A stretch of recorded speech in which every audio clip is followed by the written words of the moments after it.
निवडणुकांच्या तोंडावर शिवसेना ठाकरे पक्षामध्ये इनकमिंग सुरू झालेलं आहे। नाशिकमधील भाजपच्या माजी नगरसेविका संगीता गायकवाड यांच्यासह अनेक पदाधिकाऱ्यांनी ठाकरेंच्या पक्षात प्रवेश केला। यावेळी उद्धव ठाकरे यांनी सत्ताधाऱ्यांवर हल्लाबोल केलेला आहे। नरकासुराचा वध करण्यासाठी तुम्ही शिवसेनेत आलात असं ठाकरे यांनी म्हटलंय। नरकासूर कोण हे वेगळं सांगण्याची गरज नाही असं देखील त्यांनी नमूद केलं। तर मतचोरीवरूनही ठाकरेंनी हल्लाबोल केला। मतचोरी चोरा सकट पकडली असं ठाकरे यांनी म्हटलेलं आहे।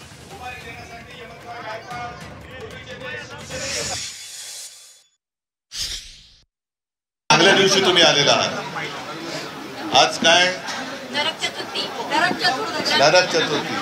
म्हणजे काय असतात? नरकासुराचा वध। आता नरकासूर कोण ते वेगळा सांगण्याची गरज नाही। तो वध त्याचा वध करण्यासाठी आपण शिवसेनेत आलेला आहात। आजपर्यंत जे मत चोरी करून तिकडे बसलेत त्यांना असं वाटलं होतं की त्यांची चोरी कोण पकडू शकणार नाही, पण चोरी चोरा सकट आपण पकडलेली आहे। आणि आता या चोराला हद्दपार करण्यासाठी ताई आपण जे म्हणालात की सर्व मराठी माणसं आणि त्या मराठी माणसांबरोबरच जे अमराठी आहेत ते सुद्धा एकत्र आलेले आहेत आणि येत आहेत। तसं नाशिकमध्ये एकदा येऊन गेले मी।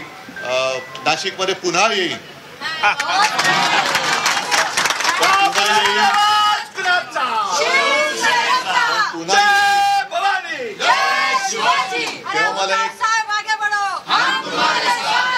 मी नाशिकमध्ये पुन्हा येईन त्यावेळेला तुमच्याकडनं एक वचन पाहिजे की मी येईन तो भगवा फडकवूनच येईल।